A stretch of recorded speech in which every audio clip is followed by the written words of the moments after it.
Don't shade with black. A word of advice that is given to beginner artists. A piece of advice that, while generally true, sometimes it can be interpreted as a matter of stylistic taste. For example, we are told not to shade with black to avoid colors becoming lifeless, especially when it comes to traditional mediums. But maybe that's the look you want to go for, something lifeless, maybe even kind of gritty. In that case, then shading with black wouldn't be that bad of a choice. That's the one thing I think that makes art so cool to me. That yes, that there are these rules and pieces of advice that are there to help make your art better. But if you know what you're doing, you can bend and even break those rules and still come out with a piece that looks pretty darn good. But there's one piece of art advice that I feel like, regardless of how long you've been drawing, your skill level, or even your art style, that is universal. One that I did not see the value in until it was way too late. That being, always save your art. And I'm not just talking about making sure to click the save button when you're working on digital art, though that is very helpful and a very true reminder to do. I'm talking about physically saving your art on a USB or in a file folder, like physical folder, or something along those lines. Especially if it's your older art. Make binders of all your traditional art that you've drawn over the years. If that takes up too much space, where you're living or wherever you're trying to store things, then take pictures of all that you've drawn and save it to a USB. Speaking of USBs, make sure you save your digital art on devices that aren't just whatever computer or tablet you drew the artwork on. Because you never know when your laptop could explode or something. And try not to rely too much on, social media websites, or because you don't know when your account could get hacked. You don't know when whoever is owning that specific site decides, okay, this is no longer making money, this is no longer profitable, let's shut it down, boys. Always have a backup. And the thing is, you really don't need to be overzealous with this either. Probably want to skip out saving that doodle you drew on that McDonald's napkin. But definitely try to at least save your favorite pieces over the years somewhere that's not only safe, but easy to access. Because you never know when you're going to want to look back and see what you've drawn. Maybe it's simply because you want to reminisce on your middle school days by looking at all your Naruto fan art. Maybe you need reassurance that, your art is improving.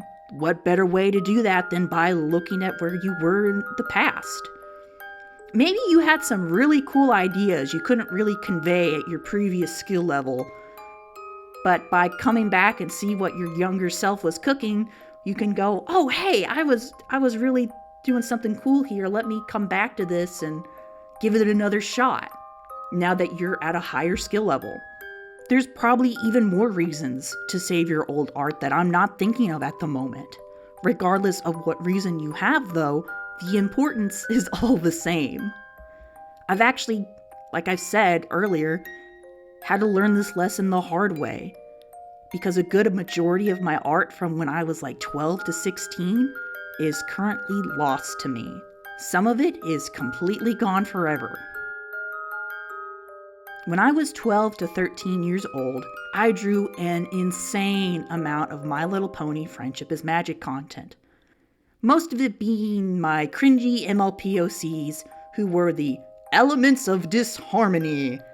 And there was one who was like, her thing was like she'd made pickles, and another one was a bat pony who was like yellow, and he was like a vampire, but he was really cheerful and happy. And the thing is, I only have my memories of these characters, of these drawings, because at the tail end, pun not intended, tee of my pony phase, I got really self-conscious about all my MLP art and burned like 95% of it. And I really still kick myself for this to this day, because that is a period of my life that I want to look back and reminisce on, but now I can't because my younger self deemed that unworthy to have, without understanding that just because I didn't see value in that art then, that a future me wouldn't be able to see value in it, that it would always be worthless, when that is not the case. My early attempts of digital art from when I was 13 to 16, most of it is currently stuck on a laptop I can't access because the screen on it is completely broken. At this point in time, the earliest iterations of some of my nearest and dearest original characters are locked behind a screen, so close yet so far out of my reach. If only I had the foresight to save all of this art on a USB, maybe now I wouldn't have to play the waiting game of trying to save money to fix a broken laptop screen, so I can actually access the laptop and save the files now. Now that this video is coming to an end, I just want to say that the purpose of this video is simple.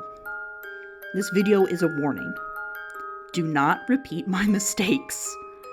Save your art.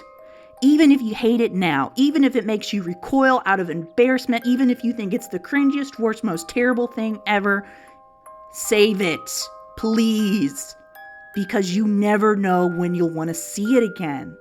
Because even if it's 5, 10, 15 years into the future, one day you will. I guarantee it. So you might as well make it easy for yourself in the future. Please, save your art.